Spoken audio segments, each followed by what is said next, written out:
All right, so I think it's working.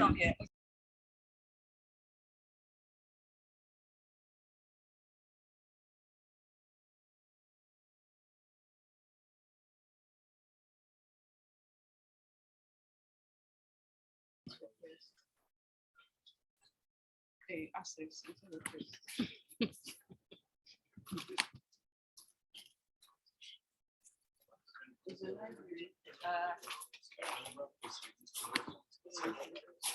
Yeah, it's good to go. Okay. Hi, everyone. I'd please like for us to again move forward because of the camera so that our presenter can at each point we can see who he's speaking with. And then there are people who have also joined us online, but we will be taking the questions as they come. So our last guest for this symposium is Dr. Frimpong from the Ashesi University, and he will be presenting on thoughts on popular media art exhibitions, value, class, and contemporary urban art. So we'll be giving a presentation, and then right after we can take a few questions and call it. Okay, so Doc, over to you. All right, thank you very much, Liz. Let me share my screen. Hello, everyone. Let me share my screen and then I will move into, even if I can see my screen. Give me 30 seconds.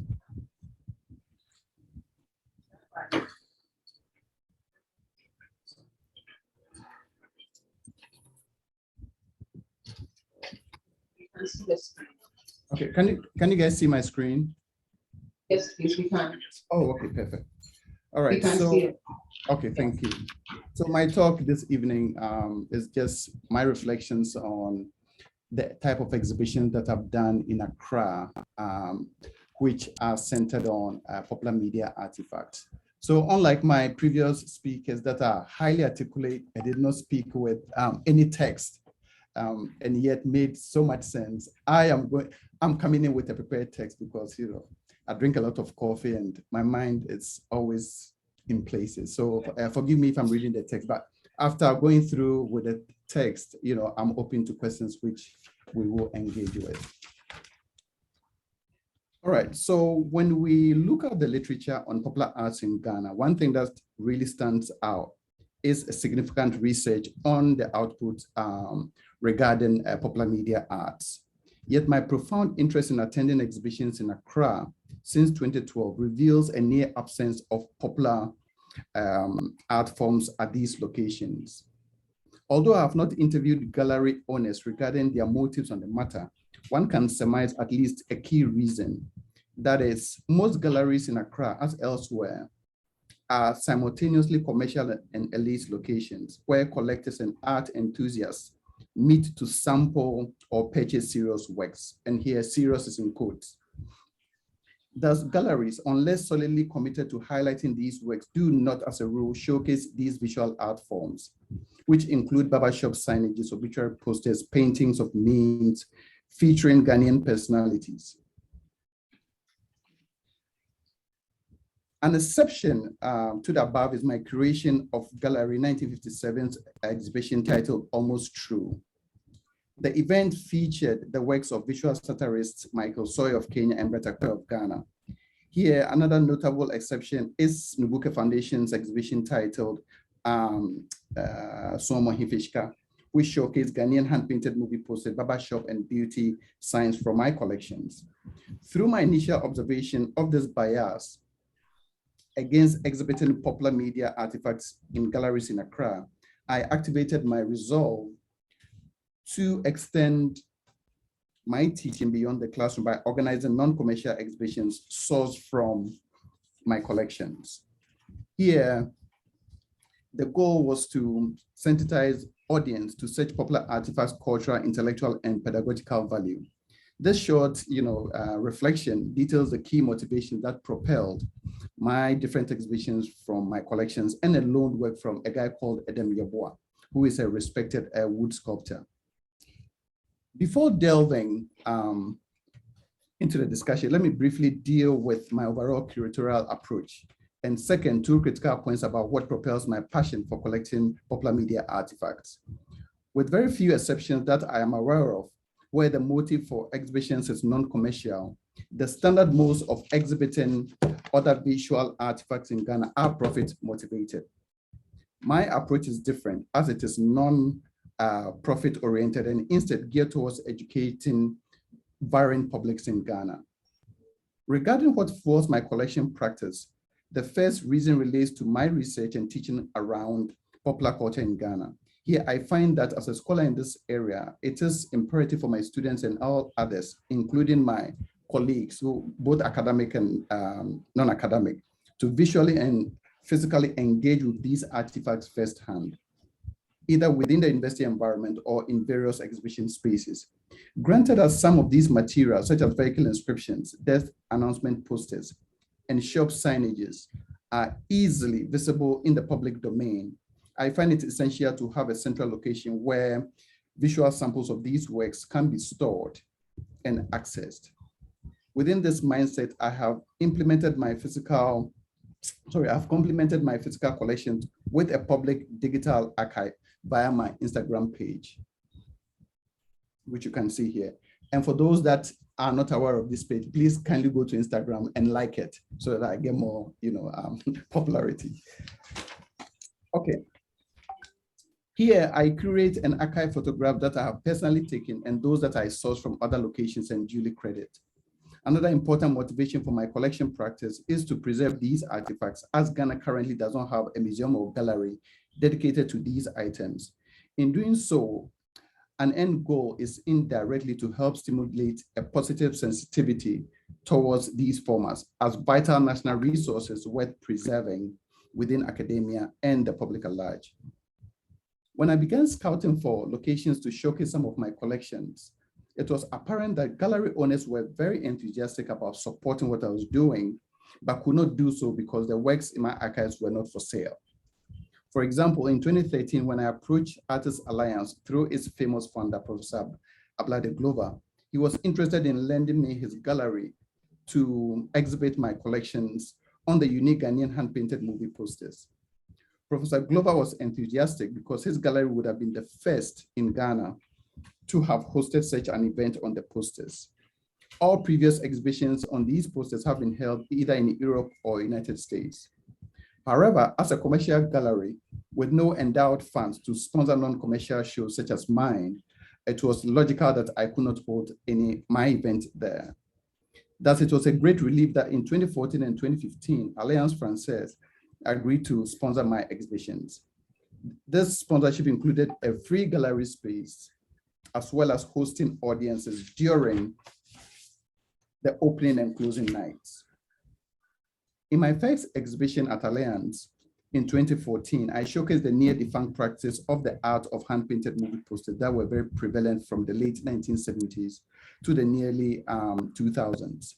Local movie theater owners used these posters produced on recycled flour sacks to advertise Hollywood, Bollywood, and Hong Kong movies to Ghanaian audiences. In organizing this event, one goal was to allow audiences to experience the very local nature of the posters in their orientation. The local format of this art form, just like hip life music, lies in how the artists involved in this practice utilize recycled flour sacks, employ their creative, imaginative skills and talent to create a highly distinct local Ghanaian visual art form. Another goal of the exhibition was to forcefully repudiate a lingering negative projection of the posters as a type of deviant art that ostensibly is outside the zones of so-called recognized canon works of art. Recent examples of such position of the posters occur as gaudy, incredibly bizarre, over the top, dazzlingly morbid, etc. Whether meant to exoticize the posters to boost sales in galleries in the United States and Europe, such descriptions tap into long-standing racialized thinking that disaffirm the social reality, creativity, and intellectual acuity of the producers of this art form. A different stimulus for organizing exhibitions on other popular art forms, such as barbershop and beauty salon signages, occurred at Alliance Française in 2015. That sought to create a positive aesthetic about these works. Such a goal aimed to situate the posters not as inferior to other artworks, but rather to position them as equally important pieces of art. Although perhaps in non-Ghanaian context, such awareness might not be warranted, I believe such understanding is crucial in Ghana. The key rationale is that this mindset can nurture a healthy respect for popular visual artists involved in such projects and begin to engender Ghanaians to collect and possibly preserve these works for posterity. It is from this position that I continue to exhibit on barbershop and beauty salon signages. A third significant incentive for exhibiting on these formats is to reinforce the vision that these works are of substantial intellectual value through exhibition statements and discussions that I hold at such events. Here, I highlight how, for example, a political cartoon and other visual works like those produced by Bright Aqua, through their dynamic feature of humorous critique, allow political researchers to grasp a more holistic picture of politics on the ground. As well, political cartoons, as an informal discourse, act as a sensing device that detects and allow us to comprehend certain ground realities associated with a country's current political dispositions. I also signal how these works are key treasure sources for archiving aspects of Ghana's history and we can analyze, and these can help us to critically understand Ghanaian post-colonial culture. Finally, I highlight the scholarly relevance of such popular artifacts by noting their pedagogical value through their use in the classroom to clarify, challenge, and ground theoretical concepts, thereby contributing to effort, for example, to de-Westernize or decolonize contemporary university classroom. So let me shift briefly to Edem Yeboah's work. So Edem Yeboah's wooden sculpture features a quotidian scene one encountered in many urban centers in Ghana, where female hawkers converge either to relax or wait for work. In this installation featuring Yeboah's work titled Kaya Ashesi, my goal was to initiate discussions around the entangled Akan philosophical notion and cultural practice of Nyansani Bakufo.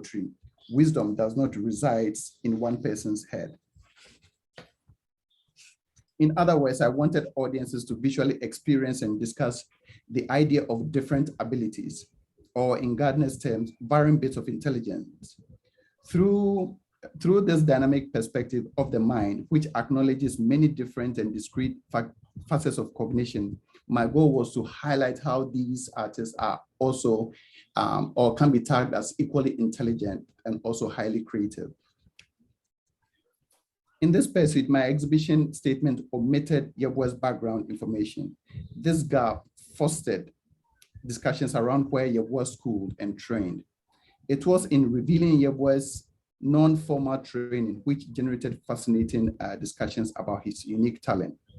In all, I have outlined some fundamental inclinations that structure my exhibitions around Ghanaian popular visual formats. So in conclusion, in Ghana's history, well-respected hotel spaces were the key locales to experience and source essential artworks in previous eras. However, within the Fourth Republic, especially in the last decade, one witnesses a blossoming of art galleries and other viewing spaces, especially in Accra. However, popular media works are not as visible within such spaces compared to other visual formats, such as abstract paintings, digital art, photography, and installation art. Given the above, my curatorial practice has aimed to correct what I consider a blind spot. Beyond this goal, my exhibition practice projects such artifacts as worthy of respect for their cultural significance and therefore preservation. And this is where I end. Thank you very much.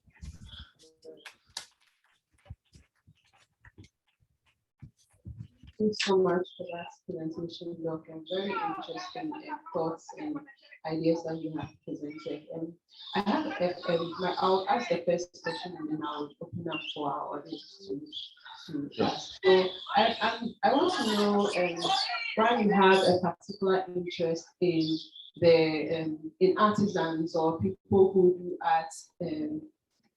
How would I explain this? But I think you know what I mean. People who are doing the kind of art that is on our screen right now, and then those who maybe paint for shops and barber shops and salon shops.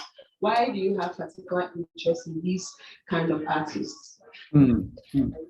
I think it falls within that interest to collect and focus on these artists, falls within this larger interest to kind of perhaps correct an impression, unfortunately, that exists within our society, that if you've not attained any formal training, right? Formal training within the university or elsewhere, then you are not deemed as one intelligent or imaginative or creative. So for example, it will be considered a little bit bizarre if I'm supposed to bring my mom, right, who is very well versed in Proverbs, but whose English is not up to par, quote unquote, whatever that means, to the classroom to come and teach Proverbs, even if there is even how's it called, a translator, right? So this interest is part of my larger goal to kind of correct this imbalance in the way that we view and respect people. I don't know if that makes sense, but yeah. Yes, it does. And maybe a quick follow-up question is, why is it important for us to take these your interest areas into the exhibition spaces, and considering that most of their work is already probably around us? So is there a particular reason why it is also an important work of ours to not just view them in the open space, but take them into exhibition spaces? Yeah, the reason is to refocus people's attention, because sometimes what happens is when you're so familiar with something, it tends to escape your critical attention, right? So by taking these things that we are so familiar with, which we think are not important, and then putting them within an exhibition space, somebody who, quote unquote, who has gone to school, has collected these things and has put them in a museum or a gallery space, refocuses our attention as to why is this guy doing this thing, right? Why is he spending his time bringing these things that we are so much familiar with? And here the goal is to make them aware that these formats are of intellectual or scholarly value, right? So if Frimpong does an exhibition around political cartoons, why would this guy do that? Perhaps let me go and see, right? Of course, I would have popularized it through, graphic or radio or whatever.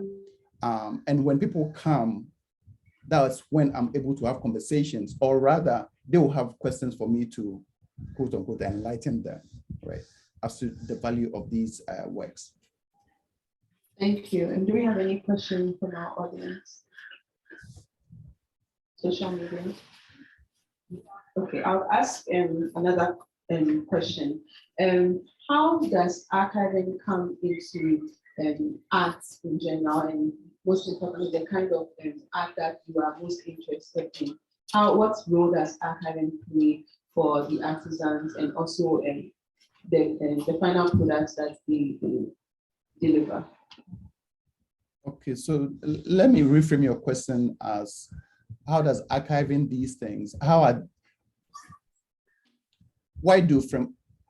why am I interested in archiving these artifacts? If I can reframe that question that way, so that it's easier for me to answer. Yeah. I'm a selfish person. For me, like the way we understand history has been always top down, right? What has been written by scholars. But these formats also have their own histories, right? That complement the normative, historical narrative that we are familiar with. So for me, the significance of archiving these things is to preserve, a specific facet of history, right, in Ghana, which you might not be able to get right? Even if you are able to get that history, these popular artifacts complement that history, right? So for me, the importance is to have these things so that, in the next 30 years, when we examine these things, we will be able to, mine the histories that are embedded. Of course, these histories are not visible. If you take a hand-painted movie poster, for example, of course, the history is not visible, right? But then if you're able to trace it to a particular epoch that, okay, from 1979 up to, let's say, mid 2000s, that's when we had these artifacts flourishing. Then the question then becomes, what was the economic situation that propelled these things to flourish? What was the political environment that made these things to flourish? And providing answers to these questions makes us aware of how valuable these so-called street art is, which most people dismiss. Hello? Yes, we can hear you. Okay. Just a little break, but then we got what you were saying. Okay. My next question will be on how do we preserve such art? This is woodwork, and over time, exposed to heat with our climate, there would be some deterioration. And then in losing it, we are almost losing the significance of the work and also the histories that are embedded within the work. So how do we not just archive these works, but then also preserve them for them to last longer? Well, regarding let me go back to the slide. I don't know. Can you guys see? Let me see. Yes, we can't see your screen. Oh, you can see. Okay. So we cannot. You cannot. Okay, hold on. Witchcraft is real, as I always say. Okay. So can you see now? Yes, please. Okay. So when I bought these two pieces, and these are very huge pieces. For those of you that do not know who Adam Yabwa is, his studio is opposite Artist Alliance, Labadi Road. If you get a time, visit him. Incredible sculptor. When I bought these things, I was interested in the same questions, like how can we preserve, how can I preserve these works? Well, one is to seek out, artists who deal in bronze, and be able to cast a mold and have these things, reformatted, right, into bronze.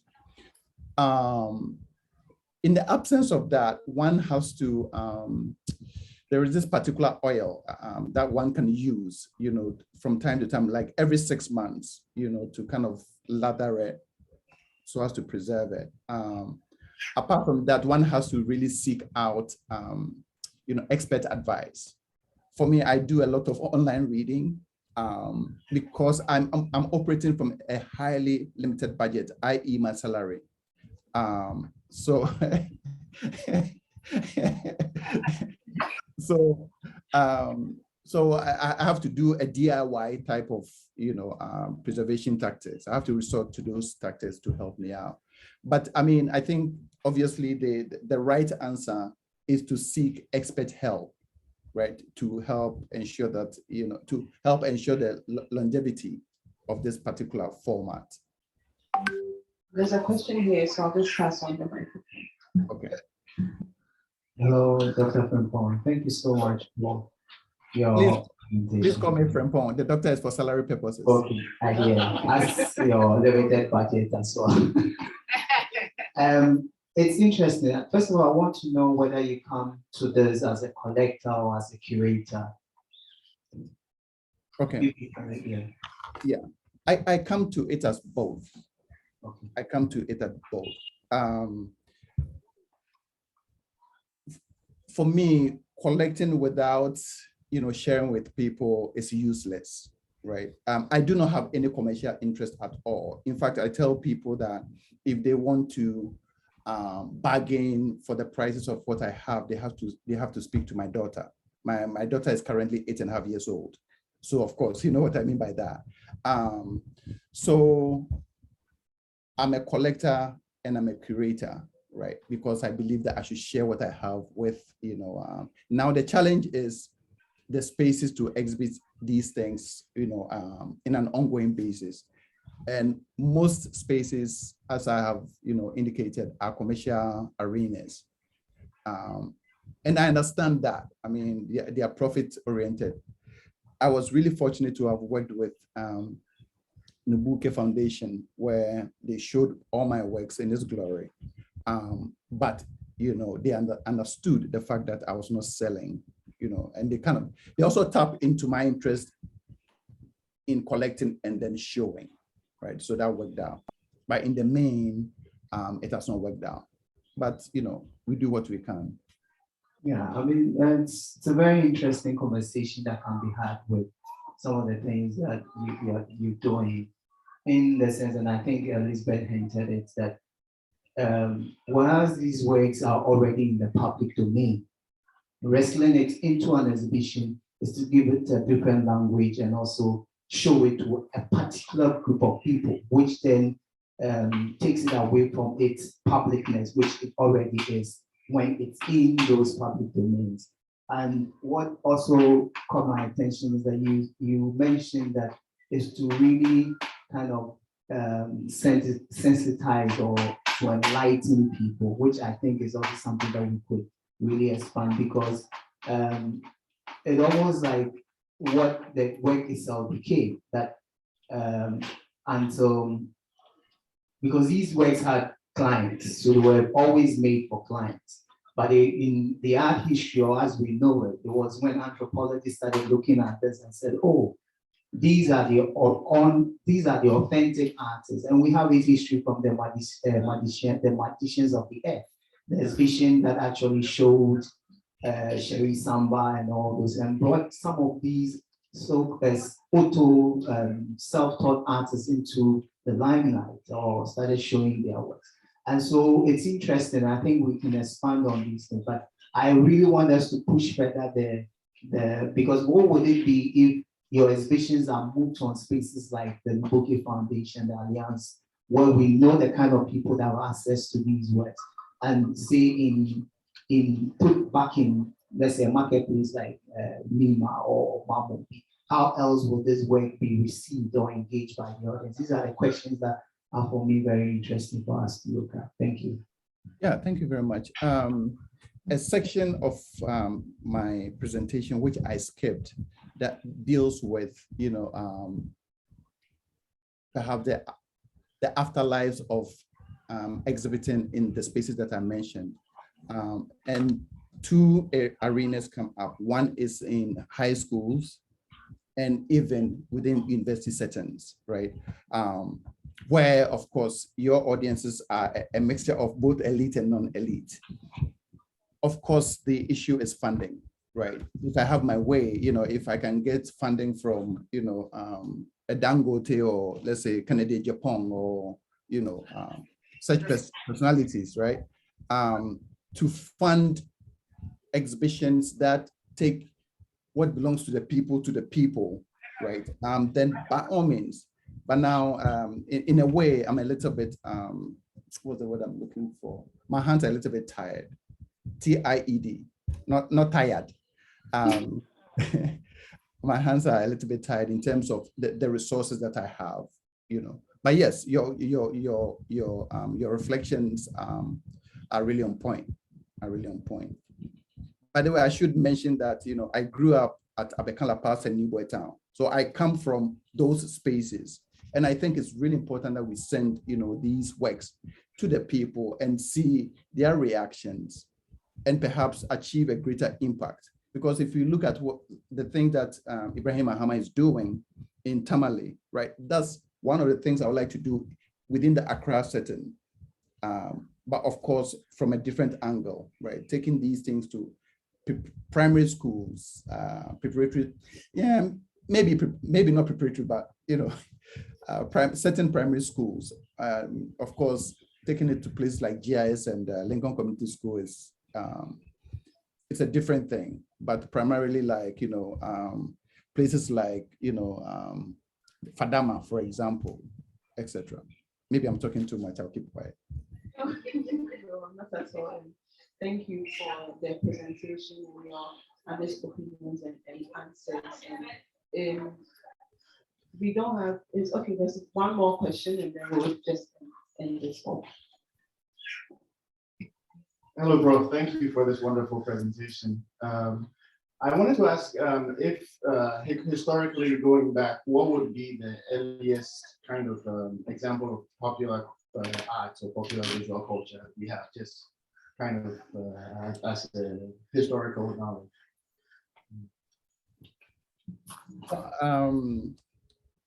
I mean, we can take a look at how's it called? Concert party paintings. That would be, one of the starting points. Of course, we can look at high life, concert party performances, right? As some of the earlier forms.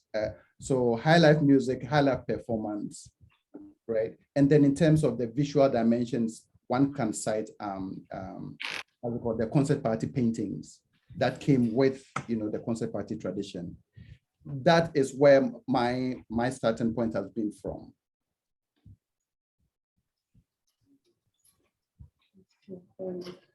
So, once again, thank you for your contribution to the symposium. And we'd like to get your slides, so after we can ask for it so that we can share this with the wider audience.